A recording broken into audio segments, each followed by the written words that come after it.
영상에서 보신 것처럼 인도네시아 자카르타 국제대학교 개교식에 초청을 받아서 다녀왔습니다. 처음에는 혼자 가야 되나 이렇게 생각을 했다가 이렇게 의미 있는 자리에 저 혼자 가는 것보다 우리 성도님들과 함께 동행해서 우리가 파송한 이규하 선교사님이 어떻게 사역을 하는지도 보고 또 어떤 비전을 갖고 있는가 하는 것도 함께 나누는 것이 좋겠다 생각을 하게 되었습니다.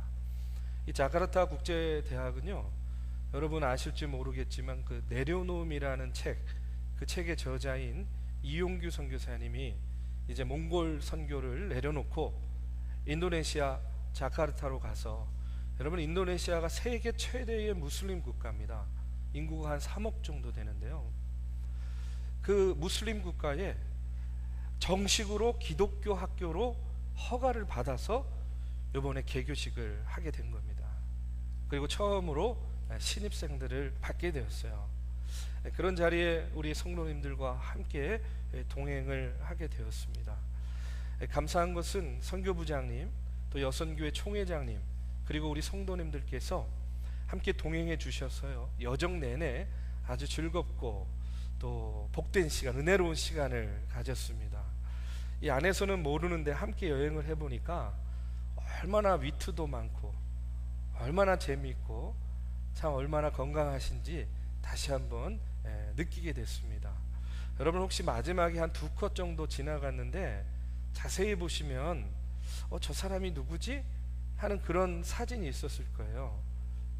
이번에 참 또 감사한 것은 뭐냐면, 저희가 이제 가면서 우리 권사님께서 그 박의복 권사님하고 김미식 장로님하고 김미식 권사님, 이분들 전화번호를 가지고 오셔서 혹시나 하는 마음에 전화를 했습니다. 그런데 이분들이요, 우리 중앙교회를 떠난 지가 27년이 됐다 그러더라고요. 굉장히 오래됐죠. 근데 너무나 반갑게 받아주시고, 자카르타에서 저희가 있는 곳이 찌까랑이라는 곳이었는데 이 인도네시아 트래픽이요 정말 대단하더라고요. 근데 그 먼 길을 한 걸음에 달려와 주셨어요.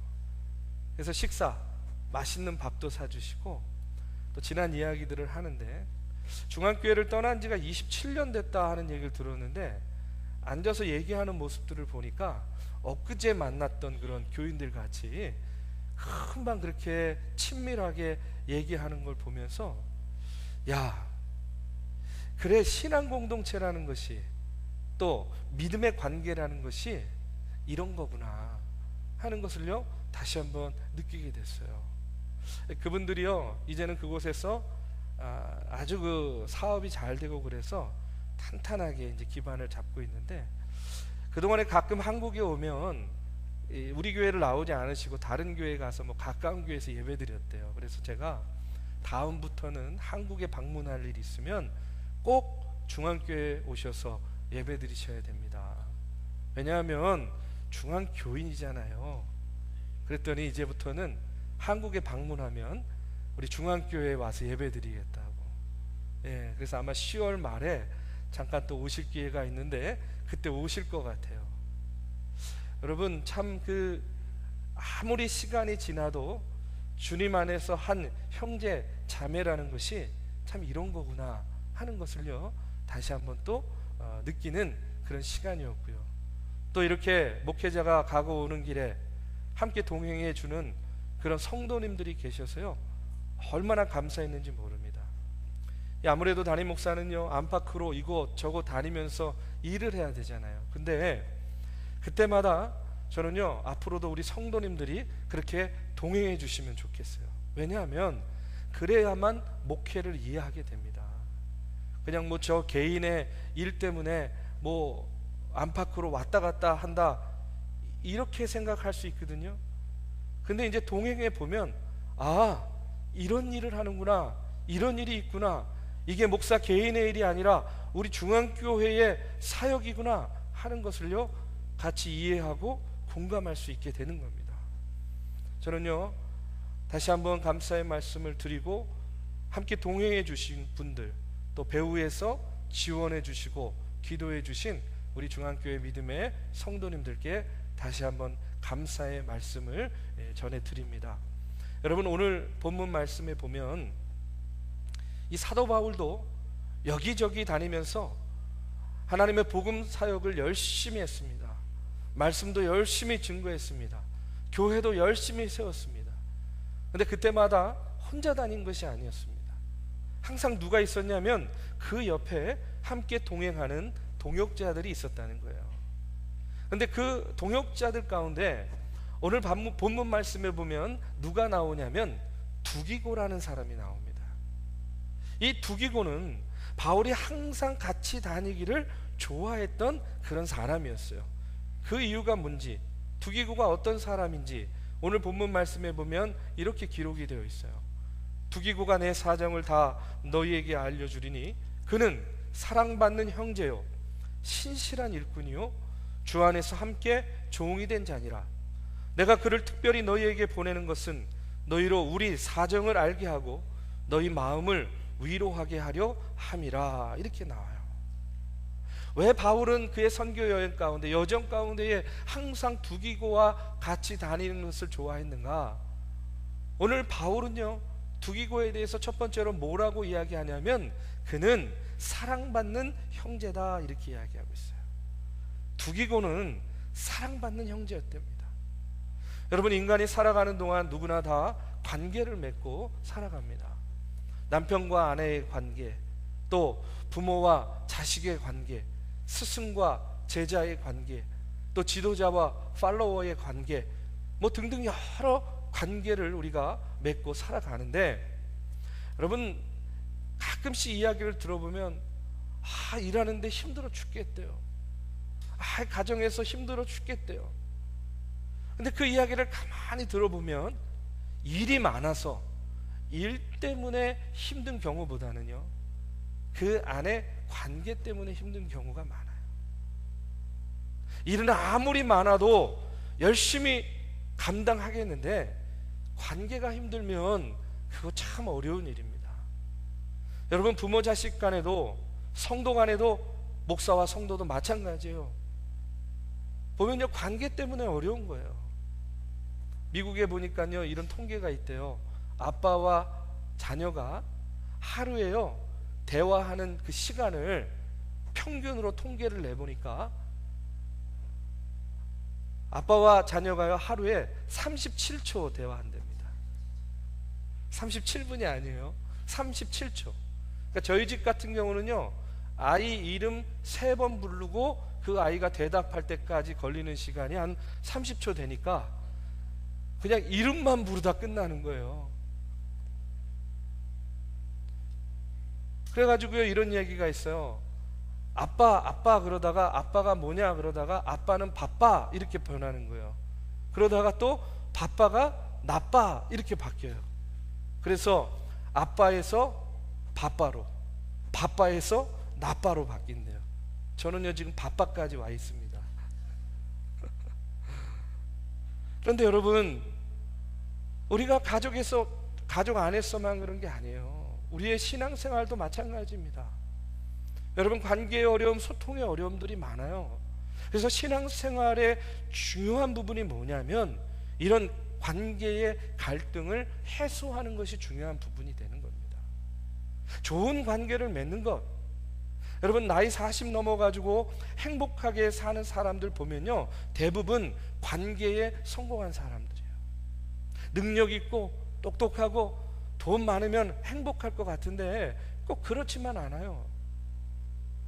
가난해 보여도, 모자라 보여도, 좀 부족해 보여도 어떤 사람이 정말로 행복해 보이냐? 관계에 성공한 사람이 행복해 보인다는 거예요. 사람과의 관계가 좋은 사람, 만나면 편안하고 함께 있으면 즐거운 사람, 어디서든 환영받는 사람. 여러분, 사람의 그 관계 속에서의 행복감은 바로 이와 같은 관계 회복에서 오는 것이다. 굉장히 중요한 겁니다. 여러분, 오늘 본문의 사도 바울은 두기고에 대해서 뭐라고 이야기한다고요? 사랑받는 형제다. 사도 바울은요, 성격과 기질이 아주 강한 사람이었어요. 그러니까 어려워요. 그런데 두기고랑 같이 다니는데 이 기질이 강하고 조금 곁에 가기 어려운 사도 바울 옆에 누가 있는 거예요? 누구에게나 사랑받는 두기고 같은 사람이 있는 겁니다. 그러니까 복음을 전하는 일이 훨씬 수월한 겁니다. 하나님의 사역 감당하는 일이 훨씬 수월한 거예요. 동역을 할 때 같이 있는 사람, 함께 있는 사람이요, 어딜 가나 칭찬받고 어딜 가나 사랑받으면 여러분 편안해지는 겁니다. 여러분, 제가 담임 목사로서 목회가 편안하려면요 어떻게 돼야 돼요? 함께 동역하는 성도들이, 동역하는 목회자들이 여러분 성도들의 사랑을 많이 받아야 돼요. 아멘? 지금 우리 중앙교회가 그렇잖아요. 그렇지 않습니까? 좀 그렇다고 해주세요. 네. 제가 목회를 열심히 마음껏 할 수 있는 이유가 우리 함께 목회하는 우리 부목사님, 전도사님들이요, 여러분들한테 사랑 많이 받으니까 그런 거예요. 여러분 더욱더 사랑해 주시기를 바랍니다. 그런데 반대로 일은 잘하는데 인간관계가 원만하지 않은 사람이 있으면 어떻게 됩니까? 오히려 짐되는 거예요. 저는 그래서 세상에서 우리가 하나님께로부터 받아야 되는 여러 가지 복들이 있는데 그 중에서 정말로 중요한 복은 뭐냐? 가는 곳마다 사람의 마음을 얻는 복, 어디에서든 사랑받는 형제, 사랑받는 자녀가 되는 복, 여러분 그 축복이 여러분에게 함께하기를 주님의 이름으로 축원합니다. 저도요 우리 아이들 매일 밤 잘 때마다 기도해줘요. 뭐라고 기도하냐면, 하나님, 이 아이가 자라고 성장할 때에 하나님께 사랑받는 아이 되게 해주세요. 사람의 마음을 얻는 아이 되게 하여 주세요. 이 두기고와 같은 능력 허락해 주시옵소서. 여러분 이렇게 기도합니다.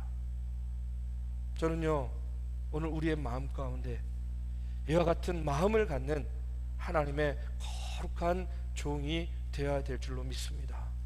그러면 어떤 사람이 사랑받는 사람이 될 수 있을까? 여러 가지 이야기를 할 수 있겠죠. 그러나 오늘은요 하나만 말씀드릴게요. 사랑받으려면요 희생해야 돼요. 사랑받으려면 헌신이 필요합니다. 때로는요 기여도 해야 됩니다. 여러분, 그래서 항상 주변에 있는 사람들이 나와 함께 있을 때에 저 사람은 유익한 사람이야, 유익한 종이야 라는 그런 마음을 가져야 된다는 그런 이야기입니다. 여러분, 하나님께서는 저와 여러분을 축복의 통로라고 이야기했어요. 믿으십니까? 저와 여러분이요 축복의 통로예요. 축복의 통로로 쓰임 받아야 됩니다. 여러분, 우리가 은혜의 장애물이 되었어야 되겠습니까? 여러분, 이 공동체를 세워 나가는 데에 축복의 통로가 되어야지. 여러분, 은혜의 장애물이 되어서는 결코 안 될 줄로 믿습니다. 여러분, 기여하라는 얘기는요, 헌신하라는 얘기는 그냥 편하게 얘기하면, 일상적인 말로 표현하면 이런 거예요. 손해보고 살아라 하는 그런 이야기입니다. 우리가 손해보는 것을 기꺼이 감당해야 돼요. 근데 참 재미있는 것은요, 믿음 안에서, 신앙 안에서 내려놓고 손해보는 일이 장기적으로 보면 결코 손해가 아니라는 거예요. 하나님께서는요 그 손해를 채워주십니다. 제일 먼저 뭘로 채워주시는지 아십니까? 사람의 마음을 얻게 해주신다는 거예요. 사람이 재산이 되게 해주신다는 겁니다. 여러분, 성경에 보면 야곱이요 형인 에서와 화해하기 위한 그런 이야기가 나옵니다. 이 야곱이 에서와 화해하려고 자기 자존심 내려놔요. 그 다음에 재물도 포기합니다. 어떤 사람들은요 그런 야곱의 모습을 보면서 권모술수라고 이야기하는데 저는 그렇게 생각하지 않아요. 그것 또한 하나님께서 야곱에게 주신 은사예요. 자존심을 꺾을 수 있는 은사, 자신의 물질을 내려놓을 수 있는 은사. 여러분 한번 생각해 보십시오. 자존심 꺾어가지고 형제가 하나 될 수 있다고 한다면 여러분 100번이고 1000번이고 꺾어야 되지 않습니까? 여러분 피를 나는 형제인데 7번 절해가지고 그 관계가 회복될 수 있다면 여러분 7번이 아니라 70번도 절할 수 있는 거 아니겠습니까? 형제가 원한 때문에 피 터지게 싸워가지고 전쟁 벌이고, 그래 너나 나나 둘 중에 하나는 죽어야 돼, 여러분 이런 마음으로 싸우는 것보다 7번이라도 절해서 화해하는 게 훨씬 낫지 않냐는 이야기예요. 여러분 그것은 나쁜 것이 아닙니다. 여러분 자존심 꺾으면 어때요? 목회하면서도요, 말도 안 되는 일들 경험하면서도 자존심을 꺾어야 될 때가 있어요. 그런데 여러분 늘 그런 생각 듭니다. 자존심 꺾어가지고 한 영혼 살릴 수 있다면 여러분 100번이고 1000번이고 꺾어야죠. 여러분 우리에게 중요한 건 나의 자존심입니까? 아니에요. 영혼 구원하는 겁니다. 한 영혼이라도 살리고 한 영혼이라도 세울 수 있다면 꺾어야 되면 꺾는 거예요. 사도 바울은 영혼만 얻으려 하면 어떤 모양으로도 변화될 수 있다라고 이야기합니다.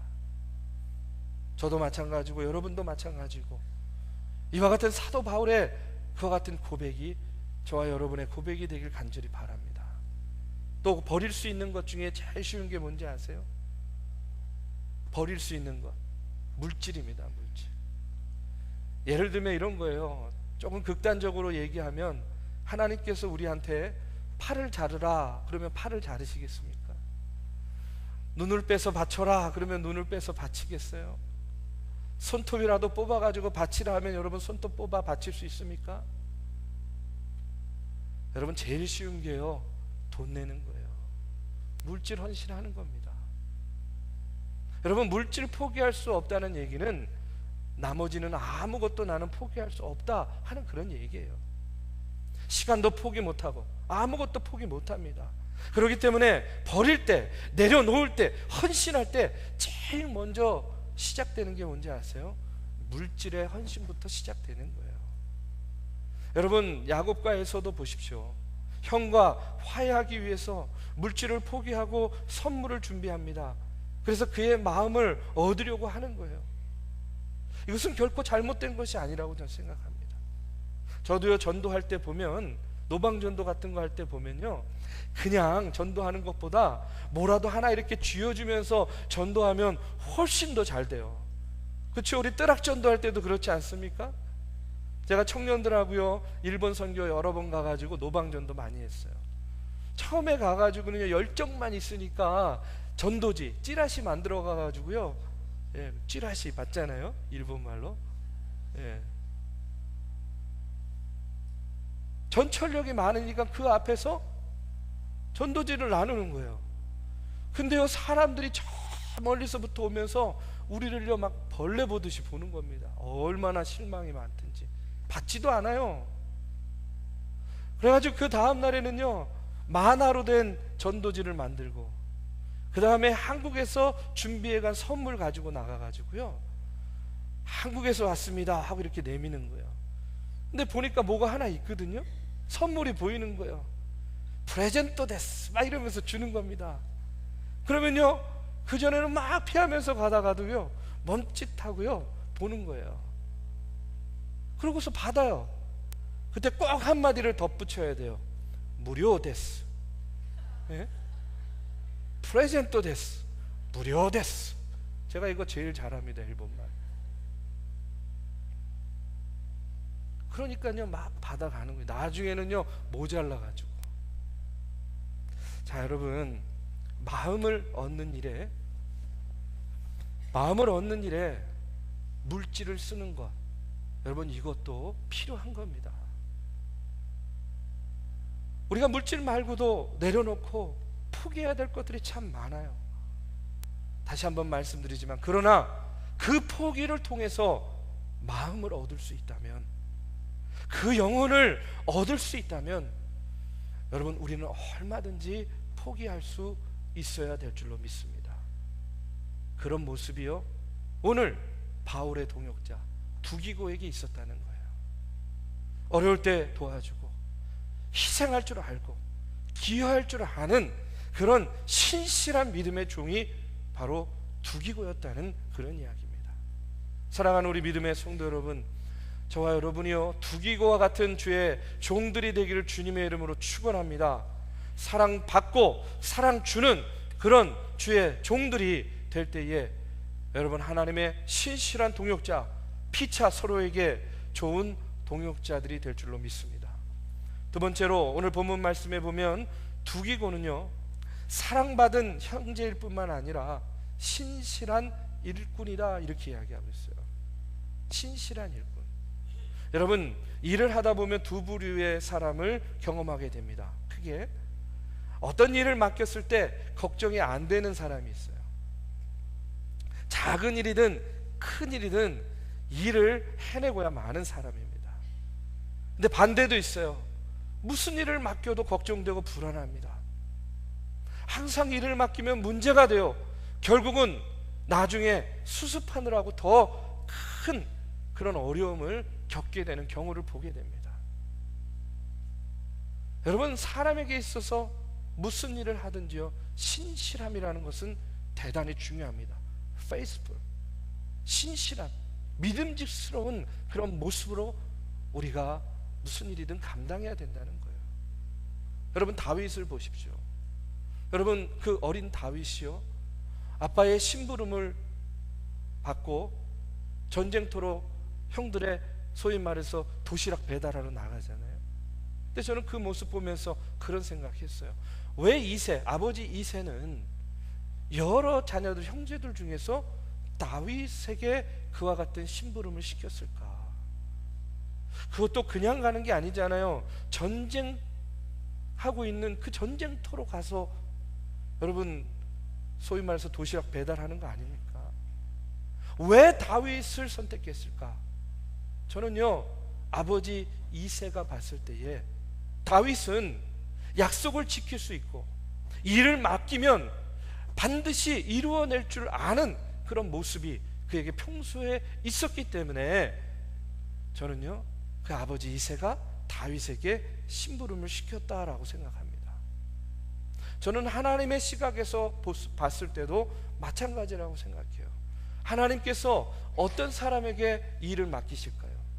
저는 믿음직한 사람에게 맡길 거라고 생각해요.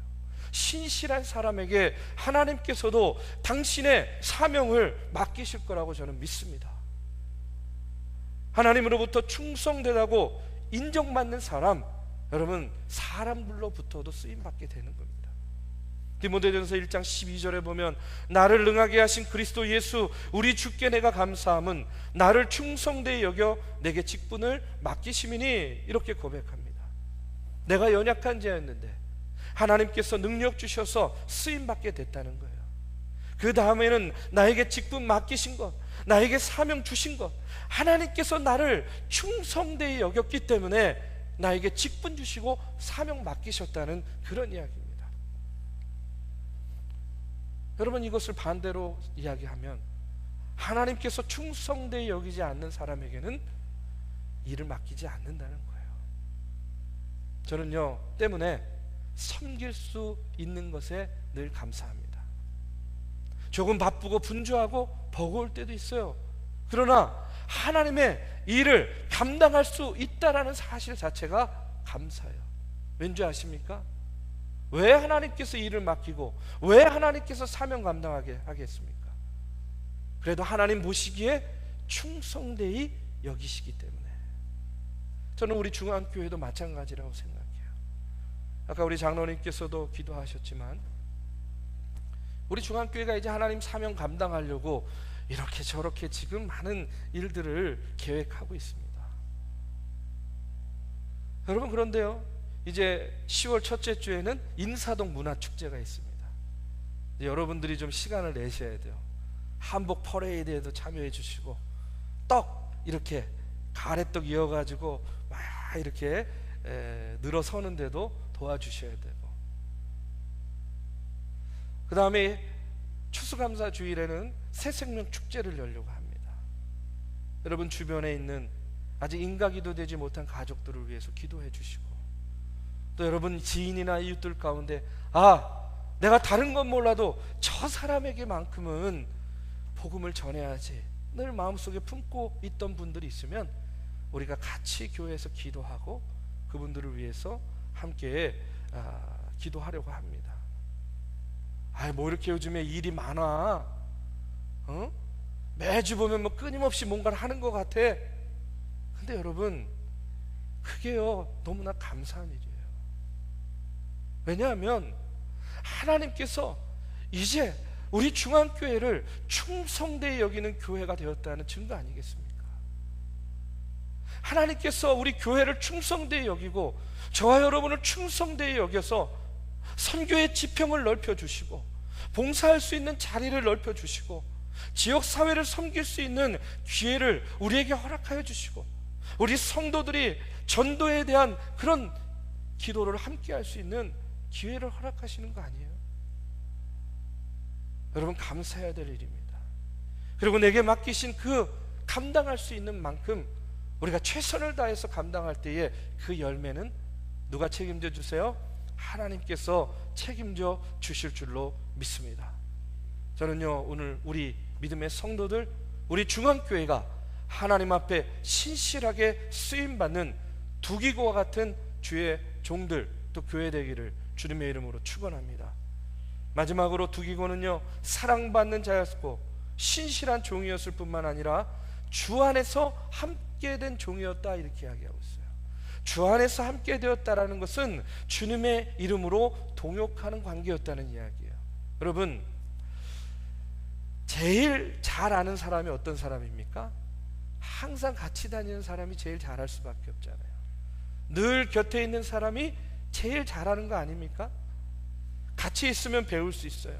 옆에 있으면은요 동지가 되는 겁니다.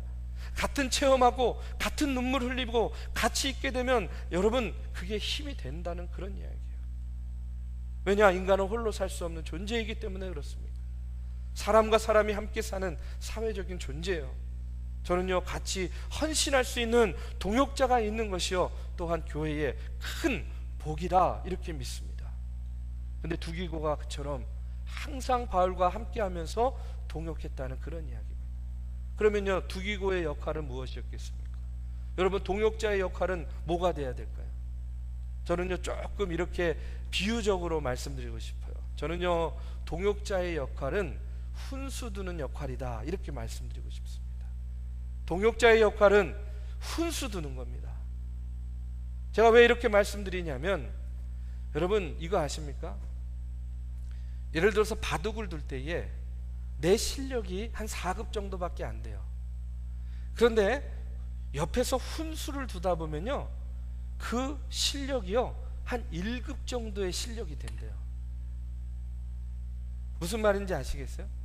원래 내 실력은 4급밖에 안 되는데 훈수를 들면 3계단을 갑자기 뛰어 올라올 정도의 실력이 된다는 거예요. 이유가 뭐겠습니까? 객관적으로 볼 수 있기 때문에 그런 거예요. 객관적으로 바라보니까 안 보이는 게 보이는 겁니다. 내가 바둑을 둘 때에는, 내가 그 일을 할 때에는, 내가 그 안에 있을 때에는 보이지 않던 것이 내가 객관적으로 보니까 그것이 보이는 거예요. 그래서 갑자기 훈수를 두면 실력이요 자기 실력보다 월등하게 훈수를 둘 수 있다는 거예요. 저는요 바로 동역자는 이와 같이 훈수 두는 역할, 다른 말로 하면요 조언해 주는 역할을 해야 된다고 생각합니다. 자기 혼자 판단해서 살아가는 것보다 내 옆에 믿음직한 동역자가 있으면요 서로 훈수를 두는 겁니다. 훈수를 두고 또 그것을 받아들이고 또 그것을 통해서 내가 알지 못하고 내가 보지 못하고 내가 생각하지 못한 것들을 다시 한번 조정하고 점검할 수 있는 그런 기회가 된다는 그런 이야기예요. 중요한 건 뭐냐면 그렇게 훈수를 두고 그렇게 조언하면서 서로 발전하고 서로 성장해 나간다는 거예요.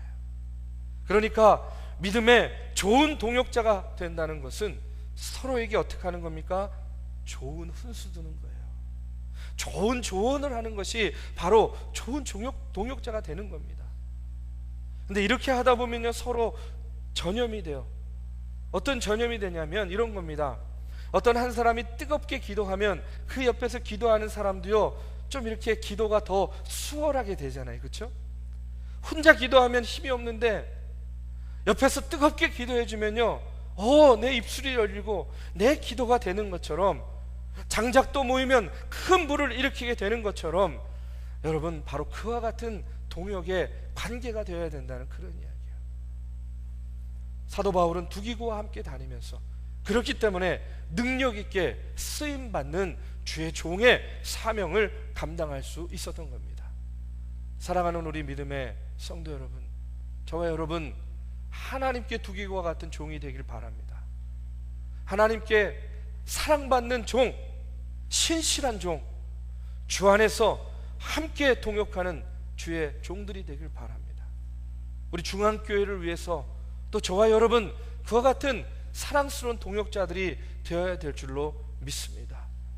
그래서 하나님께서 맡겨주신 교회의 사명, 우리가 함께 나눠지고 함께 짊어지고 이 교회가 하나님께서 보시기에 충성되게 여겨서 어떤 일이라도 맡길 수 있는 그런 하나님의 귀한 동역하는 교회가 될 수 있도록 저와 여러분이 더욱더 최선을 다하는 하나님의 신실한 동역자들 되시기를 주님의 이름으로 축원합니다. 이 시간에 우리 자리에서 일어나셔서 함께 찬양하고 기도하는 시간 갖겠습니다.